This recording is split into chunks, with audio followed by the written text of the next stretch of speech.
Today I want to share with you how to make croutons. And this easy homemade croutons recipe can be made in two different ways, in the oven or on the stovetop. And I want to share with you the best fat to use to create the lightest, crispiest croutons.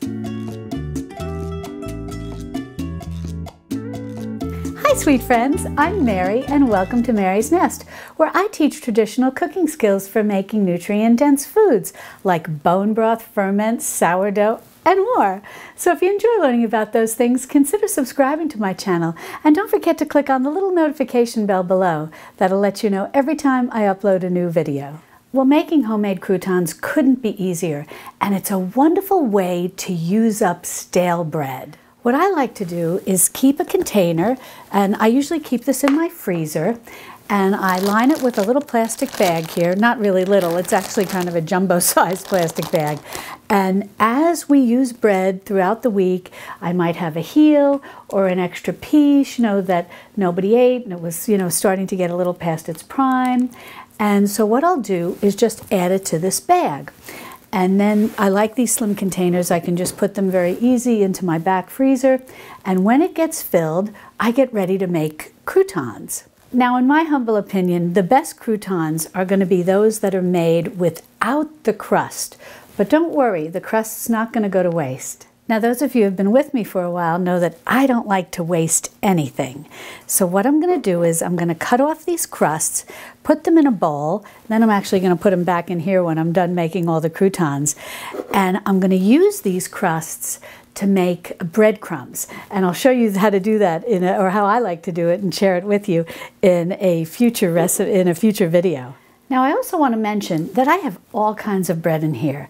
I think this was a sourdough, and this was sort of a country wheat. To me, it doesn't matter. I make croutons with any type of leftover bread that I have. It can be day-old bread, can be more than a couple of days old, where it's just, getting past its prime. I don't like to waste anything, and I'll just throw it in here. And so it's a complete mix.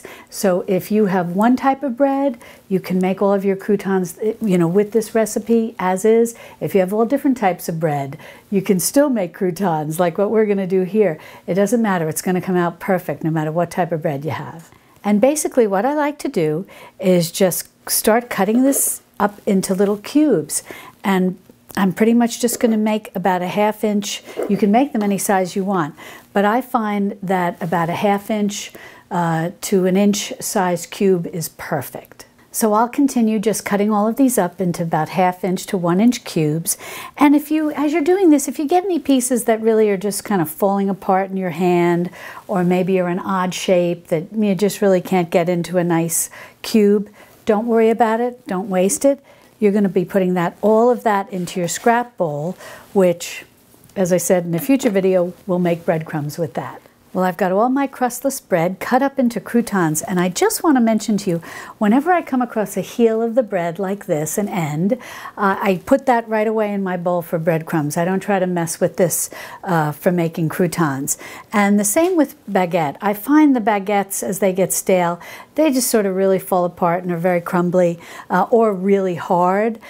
So again, those are going to go for breadcrumbs. And now what I'm going to do, I'm just going to take all of this and put it back in my storage container until I'm ready to actually make breadcrumbs with these.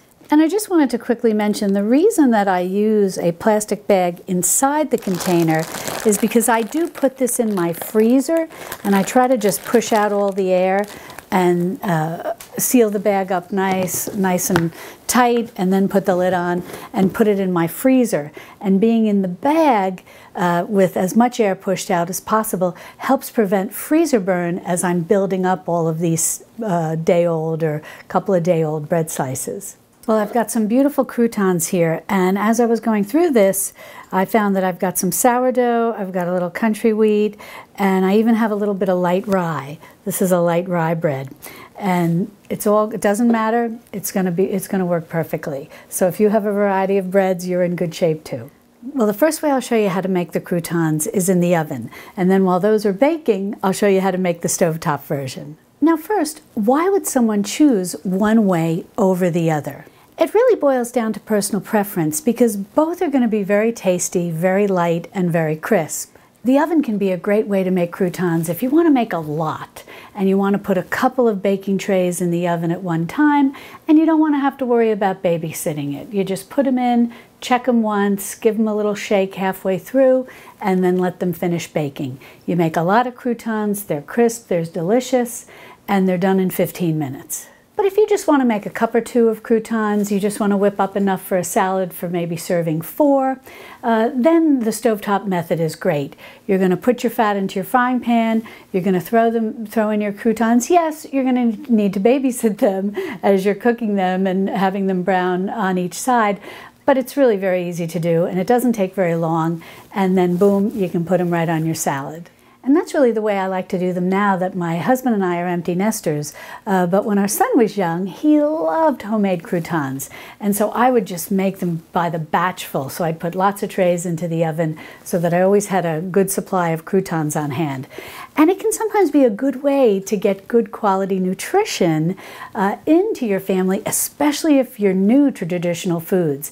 And maybe people are enjoying snacks, you know, that you get in the bag from the grocery store or whatever the case may be. But this way you can cube up your sourdough bread and then fry it up in a good quality fat or bake it in the oven in a good, tossed in a good quality fat. And they have this wonderful little crunchy, salty, flavorful snack to enjoy that's giving them good nutrition. And now speaking of fat, let's talk about the different fats that we can use for either method in the oven or on the stovetop. You can use olive oil. Certainly that's very common. You often hear of croutons being made in olive oil. You can use just butter if you want, or you can use a combination of oil and butter, or you can even use duck fat. That's very tasty. But your lightest, crispiest croutons are going to be the best if you make them with lard. And if you can find lard, try to look for a nice pure lard that's not been hydrogenated, because if it's not been hydrogenated, it's in a healthier form, and that is the better type of lard to buy. And non-hydrogenated lard is most likely going to be from pigs. Lard comes from pigs that have been raised in a more natural way, probably on farms and raised in a less commercial way. So your lard will be less processed and more in its pure natural form. And the good thing about using a nice pure non-hydrogenated lard is that it's very high in vitamin D. And that is a vitamin that many of us, especially here in the United States, are often lacking. And many scientists tell us that having sufficient vitamin D in our bodies is very good, especially at protecting us against various cancers. So the more vitamin D that we can work into our diet to have normal levels of vitamin D seems like it would be very helpful. Now what I'll do today is, since I know everyone may not have access to lard, is the croutons for the oven I'll make in olive oil, and then the croutons on the stovetop I'll fry in lard. But don't worry if you don't have lard or you don't have access to a good quality lard. You can certainly use, as I said, the olive oil, the butter, an olive oil butter combination. You could also use ghee. And for those of you who would prefer using coconut oil, you can even fry up your croutons in coconut oil. You can use any healthy oil, even like an avocado oil. You just want to make sure that they can withstand or be heated without damage up to about 350 degrees Fahrenheit. Well, I'm going to make sure these are nice and mixed up so I have a good variety in each batch, and then I'm just going to divide them in half for the oven, half for the stovetop. Now what I've got here are 4 cups of croutons, and for 4 cups I'm going to use 1/4 cup of extra virgin olive oil. I always like to cook with extra virgin olive oil or use it on salads. It doesn't matter. My mother is Italian. She's always used extra virgin olive oil, so I do the same. I just think that's probably the best for us, and this can withstand the 350 degrees Fahrenheit in the oven, so I think we'll be fine with that. And then I'm going to use 1/2 teaspoon of salt, and I'm going to use a fine ground sea salt. Now at this point, now I'm just making a very basic crouton, but at this point is where you can add in additional flavorings. If you want, you can add in some pepper, you can add in some Italian seasoning, which we made in the video where I made the 10 seasoning blends, which I'll link to in the iCards. Start with a half a teaspoon and work up. You don't want to make the flavor too strong or too overpowering so that it overpowers the salad that you put the croutons on. You want them to just be a nice accompaniment. You don't want them to steal the show. I also like just putting a half a teaspoon of oregano. Oregano is one of my favorite herbs. So that, you can use any kind of herb that you like, and I'm speaking of dry herbs. You can also, at this point, if you want to make them garlic or onion flavored croutons, you can start with maybe about a 1/4 teaspoon of garlic powder or a 1/4 teaspoon of onion powder for the 4 cups of croutons, and then see what you like after you make your first batch. And then in future batches, you can move up those seasonings if you find that you want a stronger flavor. I generally don't add fresh crushed garlic when I'm making homemade croutons because I find it can always be a little risky when you're frying them in the frying pan or baking them in the oven. The chance of the garlic burning a bit, and so I find it's just easier using the garlic powder. I also find the flavor disseminates better throughout all the croutons. Also, at this point, if you want to make some cheese-flavored croutons, Parmesan cheese croutons are very popular, you'll just want to start with about 1/8 of a cup of grated Parmesan cheese for these 4 cups of croutons.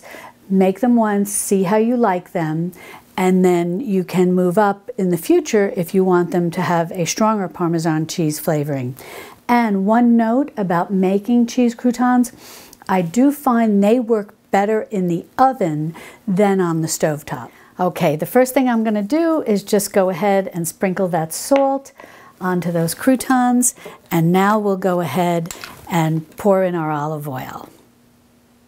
And that's 1/4 cup of olive oil. And don't worry about writing any of this down as we go through it. I will be sure to put a link in the description below that'll take you directly to this recipe with the instructions over on my website, marysnest.com. And then just take that olive oil and just kind of try to drizzle it all around best you can. Doesn't need to be perfect, but just so that you get it spread around nicely. Now I just want to mention before we go ahead and toss these, if you're using any kind of solid fat like a butter, a ghee, a coconut oil, or a lard, a duck fat, so on and so forth, you'll just want to warm it gently so that it is in a liquid form, and then just take the same step of pouring it on top of your croutons. Now with clean hands, we'll get in here and we'll give these a good toss until each crouton is well covered with the olive oil. Once you feel all of your croutons are well saturated, or your little bread cubes, just put them onto a parchment-lined baking sheet. Now, I like to put them, I like the parchment paper to come over the edges of the baking sheet because I find that's easiest to get them all, to remove them from the baking sheet when they come out of the oven. And all you're going to want to do is just spread them around so that they're not necessarily touching. You just want them to have plenty of space to brown up. And don't worry if you've got some that have fallen apart a little bit like this and turned almost into breadcrumbs when you're tossing them in the olive oil. That's fine. Those are just going to be crispy, delightful little bits, and it's all going to turn out delicious. Well, these look perfect, and now we're going to put them into our oven. I'm just doing this one baking sheet, so I'll put it on the rack, right at the middle rack in my oven, and we're going to bake them for 15 minutes in a preheated 350-degree oven. And about halfway through, we're going to check them, we're going to give them a shake, and then put them in for the remainder of the time. Now say you're making a larger batch and you've got 3 baking sheets going into your oven. What you'll want to do at that halfway mark is to rotate your baking sheets. So for example, take the middle one, put that on the bottom, put the bottom one on the top one on the middle, so on and so forth. So that each baking sheet with the croutons on it is on a different rack for the second half of the baking. Now, while those croutons are baking in the oven, we'll get ready and do our next batch in the frying pan.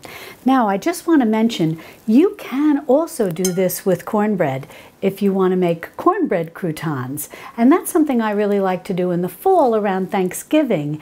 And I'll use the croutons on salad, but I'll also use them to make a cornbread dressing. Now, as I mentioned, I'm going to use some nice pure lard here to fry up these croutons. And if you decide that you want to start researching lard and seeing if you can find a nice source for a pure lard, and I'll be sure to put a link in the description below to the lard that I like. But you're going to learn as you become a lard aficionado that there's two types of lard. There's just a plain pure lard, and then there's something that's called leaf lard. And leaf lard comes from around the kidneys of the pig. I believe it's the kidneys of the pig. And it's a very fine lard, and it works very well for baking, but it's usually a little harder to find and a little more expensive than just the plain pure lard. But for doing these croutons, or bread cubes, which we're going to turn into croutons, the plain lard is fine. You don't need to try to hunt down the leaf lard. So I'm just going to put this 1/4 cup of lard into our frying pan, put this on medium heat, and we'll let that melt before we go ahead and put our bread cubes in. Now, as that lard is melting, I just want to mention that I'm using a nonstick frying pan. This is a Scan pan. It's supposed to be one of those healthier nonstick pans. I love it, but you can also use just a plain stainless steel pan, or an enameled cast iron pan, or even just a regular cast iron pan. Anything will work. And nothing should stick because we are putting a generous amount of fat into here. And regardless of what type of cooking fat you're using, whether it is an oil like an olive oil or an avocado oil, or a solid fat like the lard, or a coconut oil, or a butter, or a ghee, whatever the case may be, you're going to want a 1/4 cup. And if you're doing an olive oil butter mix, maybe 1/8 of a cup of olive oil, 1/8 of a cup of butter. Whatever the case may be, you want to have 1/4 cup of fat in your frying pan. And I'm using a nice big frying pan here. This is about a 13-inch, I believe. And this works well so as to not crowd my 4 cups of bread cubes. If you've got a smaller frying pan, just try to do it in 2 batches. You do not want to crowd your not breadcrumbs, you don't want to crowd your bread cubes as they cook. You're going to need to keep an eye on these bread cubes as you're cooking them. So go ahead and get ready everything that you're going to need once they're cooked and you need to remove them from the heat. And what you want to do is have some kind of slotted spoon or a strainer like this. What do they call it? Like a spider strainer. And then you're going to want to take a plate or a platter, whatever you've got, and you want to put a paper towel over it, and you're going to scoop out your croutons and let them drain onto the paper towel. Now, if you want, you can also just take a wire rack, a cooling rack, and put that over some paper towels or over a baking sheet and let them drain like that. But that's an important step. Now, as to seasoning these bread cubes as we turn them into croutons, you have a couple of options. As you put them in and you're tossing them in the oil in which you're frying them, you can start adding in your seasoning. I like to do that.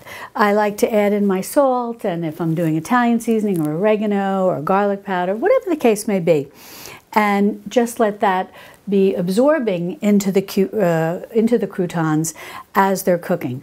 Another option is you can just cook them plain, just leave them completely plain when they're in there, and then once you take them out to drain, you can sprinkle them with a little salt or whatever seasoning you're using while they're hot.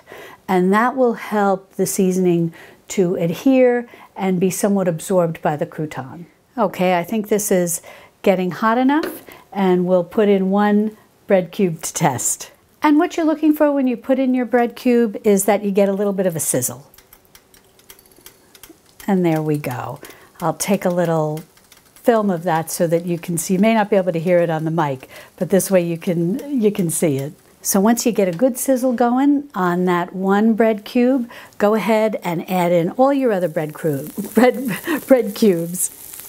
Oh, you can hear that nice sizzle.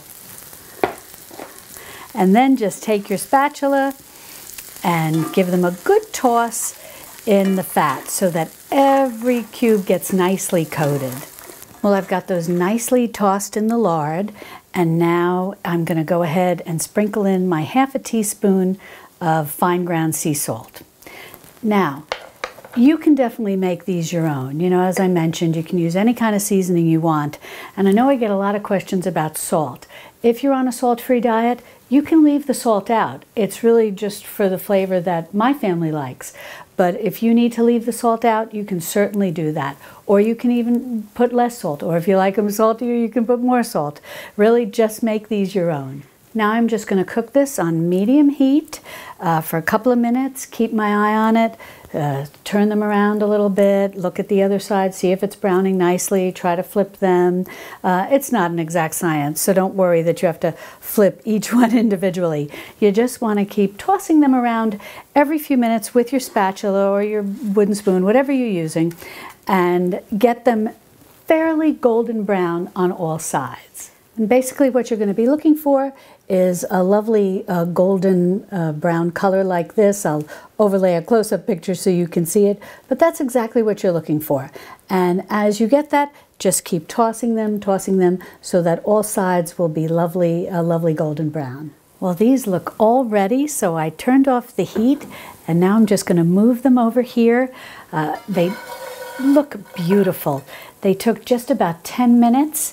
Every few minutes I'd just give them a little toss around to get them nice and golden brown, but they look wonderful. Now I'm going to put them over on this plate with the paper towel just to let them drain a bit. They're not particularly greasy at all. But this, if there's any little bits of residual lard that wasn't absorbed, the paper towel will absorb it.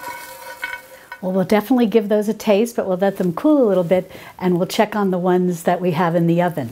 But before I do that, I just want to mention a word about tallow. And tallow is beef fat. And you may be wondering why, in mentioning the various fats that we've discussed in terms of frying up or baking the croutons in, why I didn't mention tallow. And the reason is beef fat has a stronger flavor to it. And whereas lard, you know, in terms of the hard animal fats, lard, it has a very neutral flavor.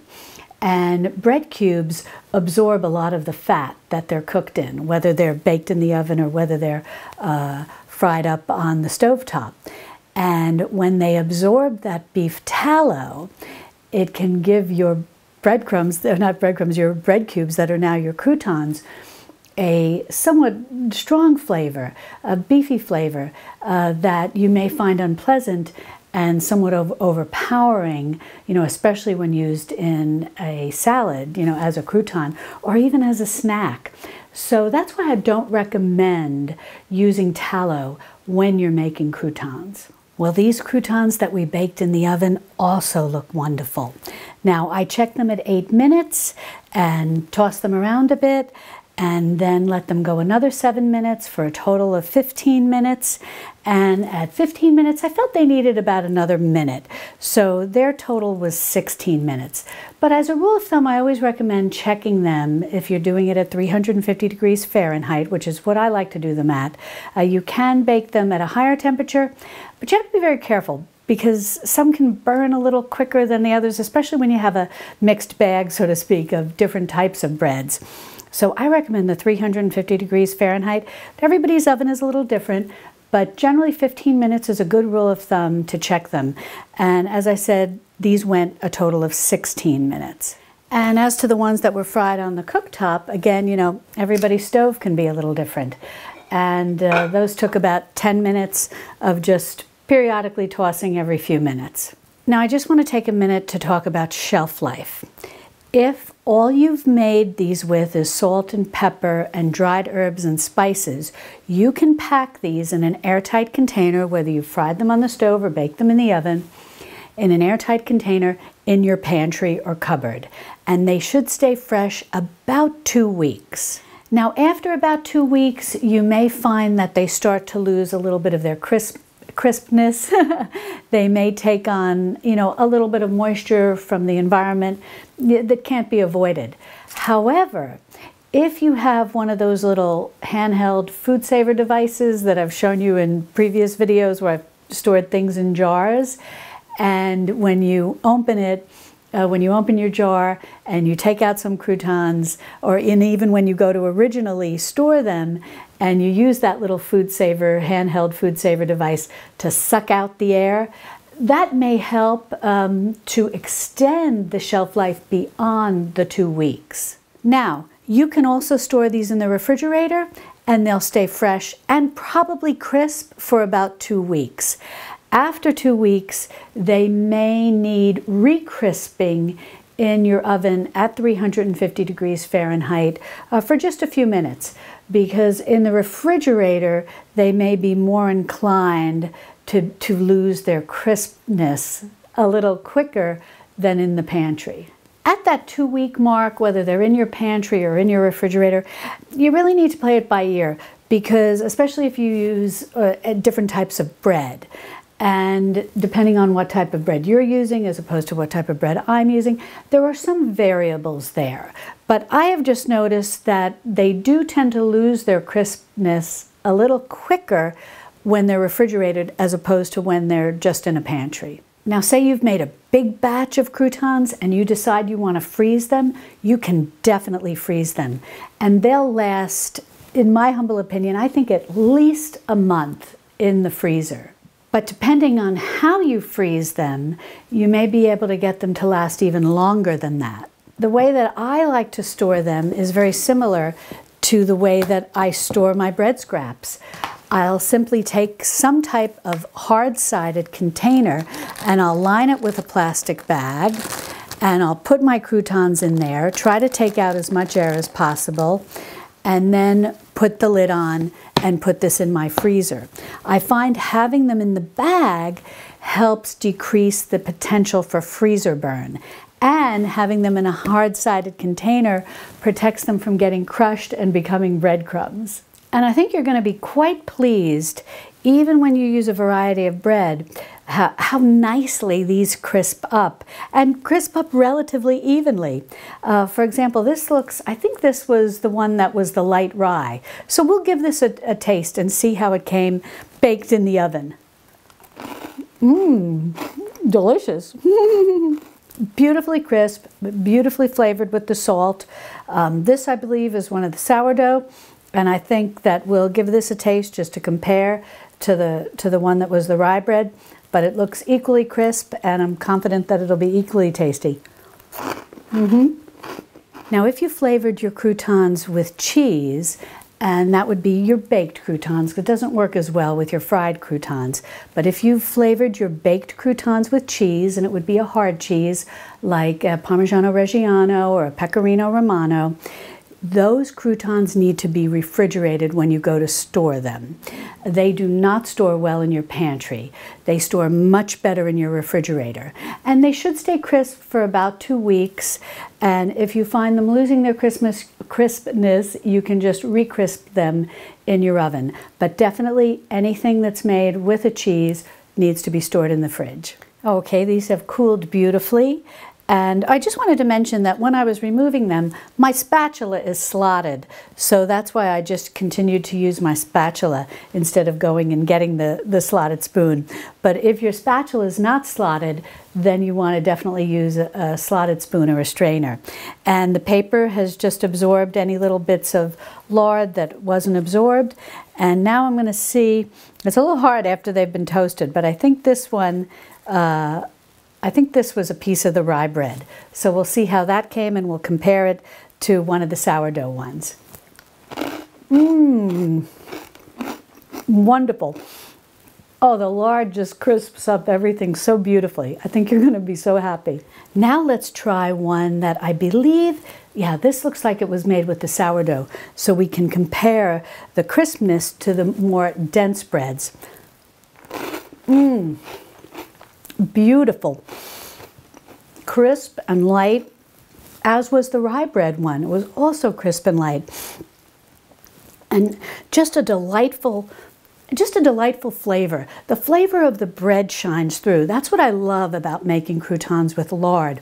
It's a very neutral flavor fat, and it crisps up beautifully, and it leaves a very neutral flavor, allowing the flavor of the sourdough, allowing the flavor of the rye, and a little bit of salt, and then whatever other seasoning you add on, to just really shine through. I highly recommend it. Well, if you'd like to learn more about making additional pantry staples, be sure to check out this video over here, where I show you how to make 10 seasoning blends, many of which you can use to make your homemade croutons. And I'll see you over there in my Texas Hill Country kitchen. Love and God bless.